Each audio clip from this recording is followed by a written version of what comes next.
Hi, I'm Deb from Skein Sisters. Now, first things first, I did not make my jumper. I have to admit, I don't make every single jumper that I wear. I'm trying to only have jumpers that I made myself. But I do have a few in my cupboard. This one I got about 10 years ago and I really love it. I love it because it's a bit kind of sparkly and shiny. And I've actually never seen any yarn like this for us to have in the shop, or else maybe I'd have to get some. It's because they had it 10 years ago. Yeah. Oh, thanks, Janine. but look at this really super cute cable down the bottom. Very lovely. So I don't know. I might even sort of Right up the pattern. Right up the pattern. Yeah. Yeah, change it up. I think maybe this stitch is a bit tricky, but even if it was in plain or moss stitch or something like that, I think it could be really effective. We'll get that done for next week. Don't hold your breath. I say these things and then I don't get to it for a little while, but maybe one day. I'll hold you to it now. Yeah. Right. Anyway, back to business. What are we talking about? Today we are talking about a new cast on. Yay! I do like casting on. Who doesn't like casting on, right? And I have been really, really loving the versions of this Gr8 Gingham Raglan by Jessie made. It's so cute, and I'm going to do it in short sleeves too. And the other thing I'm going to do is I've swatched and everything, and I'm going to run through my swatching and the calculations that I got today with you, so that you can remember to swatch, and work out all those maths equations and stuff. It's not hard, but also I wanted to show you. Look at this, the world's smallest sleeve, Janine's called them. On the weekend, I was thinking, shall I do long sleeves or short sleeves? And then I thought, you know what? You do short sleeves, you get it done in an afternoon. No sleeve island. It's so fantastic. Anyway, when I get on to joining those bits, I will show you exactly how I'm going to do it, because it's made from the bottom up. And then at that point there, at your underarm, you actually join it all, sort of a big circular across your front, around the sleeve, back, and around the other sleeve. So we'll get to that bit, you know, in a month or so when I get to that point. What I'm using for this this jumper, it's actually designed for sport weight, so 5-ply yarn in the spin cycle dyed in the wool, which I have to say I think is quite a lightweight 5-ply. I've mixed it with 4-plies really successfully too, so don't think that you have to only use it as 5-ply patterns. But what I'm using is Life in the Long Grass Sport, so it's 100% superwash merino, and I love this colour. It's called Ceramic, and I'm mixing it with Peppin 8 from Fiddlesticks. Now, I think I really enjoy mixing up different yarns and putting them together, and I really don't think that you need to always stick to the same yarn. So you might, like in this pattern, the bright red squares have to be a solid colour, right? And then you can put something beautiful in that contrast square. So there's absolutely no reason why you can't use more of a commercial yarn, which is quite a lot cheaper, I'm going to be completely honest, and then you spend your money on that beautiful other skein that you can put as the highlight. So I really thought about whether I would use Peppin 4 or Peppin 8, and I've got them both here. So that's the 4 and the 8. And actually the mustard would look great with that as well, I think, wouldn't it? Yes, it would.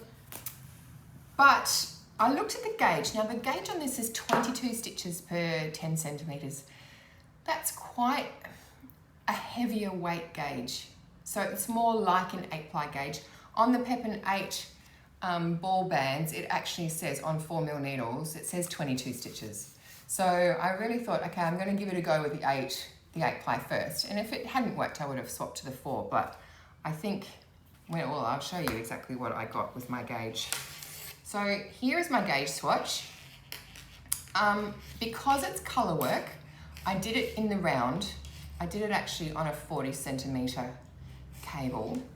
There's other ways of doing it, but I just thought this was actually the best way to get a really even gauge swatch, just like that. And it didn't really take very long, but you know, it's worth spending that couple of hours doing something to get it right. Now, the great thing about these squares is that each one is 5 stitches. So it's very easy to count. So if we put our inches on there, see I've got, grab a pen. I've got 5, 10, 15, 20, 1, 2, 3, 4. So 24 when I've got more of the sport weight. And I think when I go up here, yeah, it's maybe 25, 24 to 25, 5, 10, 15, 20, 25. So that's quite a lot more. That's 3 stitches more per 10 centimetres than the 22 stitches gauge. And that was using the needles that was recommended. So I think they're a 4mm needle. To get down to 22, I'd be having to use maybe a 4.5 needle or even a 5. And I would prefer to have a fabric that I really like. So thinking about it being a jumper, you want it to be reasonably stable and firm. I prefer it not to be too floppy, because that's when it tends to catch, you know, when you're walking past doorknobs and things like that. And I really liked the way that that looked. So I'm much happier to actually then adjust the maths and work out which size that I'm going to do. So let's look at that now.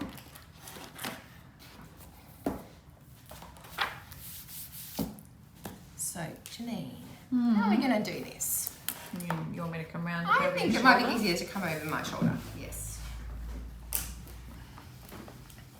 So if we've got 25 stitches per 10 centimetres or 4 inches. And I am, so here's our sizes, I'm a 37 bust, so kind of around that medium size. There's 36.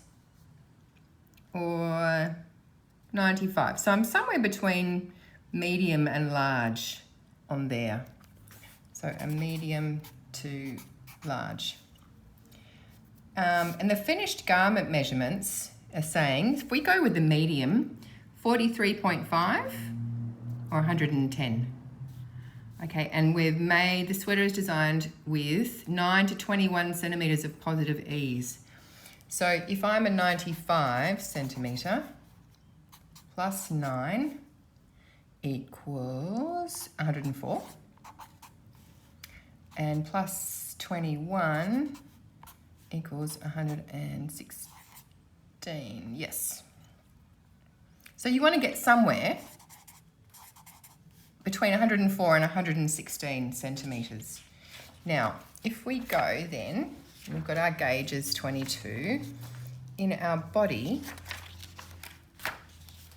So what we need to do is we need to work out how many stitches go around your body at this point here, at your bust size. That's your widest part normally. So you have to look through the pattern. If the pattern is just straight up and down like that, then usually whatever the stitches are that you cast on, that's how many you've got up here too. So you have to look through the pattern a little bit. If there's any kind of increasing or decreasing, and just look at that point where you either, if you're coming top down, you either split for your sleeves, or if you're going bottom up, that point around the bust line. Now this one just stays all the same. So for the medium, we've got 240 stitches. For the large, I'll leave a little bit of space. We've got 260. And the next size up, we'll do XL, is 280 stitches all the way around. Okay. So that's when we need your calculator. Now, at 25 stitches per 10 centimetres, what you want to do is divide it by 2.5. So you need the number of stitches in 1 centimetre, and that just means from the 25, you just bring your decimal point back 1 spot and make it 2.5. So 240 divided by 2.5 equals 96 centimetres. So obviously that's going to be too small. I'm not going to do the medium. I want to find it somewhere in between. There's 104 to 116. Divide this one by 2.5.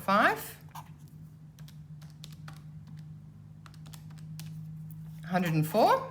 So I'm getting close, or spot on really. And 280 divided by 2.5 equals 112 centimetres. So you would then look at, you then decide, okay, how do you like to wear jumpers? Look at the jumpers that you've got in your cupboard that you really love. Are they more fitted or are they a little bit looser? So this one's pretty loose, but generally I like to have jumpers that are a bit fitted. So I'm going to do the large size that gives me 9 centimetres of ease. So you just cast it on, you just go with a large and you go the large all the way through. Now the trick is just to measure as you're knitting, you can just measure how long you want it. So if you want it a bit shorter than the pattern says, don't knit so much, a bit longer, knit a little bit more. It's as easy as that. So I hope that helps you a little bit with your swatching. I think, you know, each time I do a jumper, I'll try and do this with you because the more you do it, it's like anything, the more you practice, the better you get. Have fun swatching.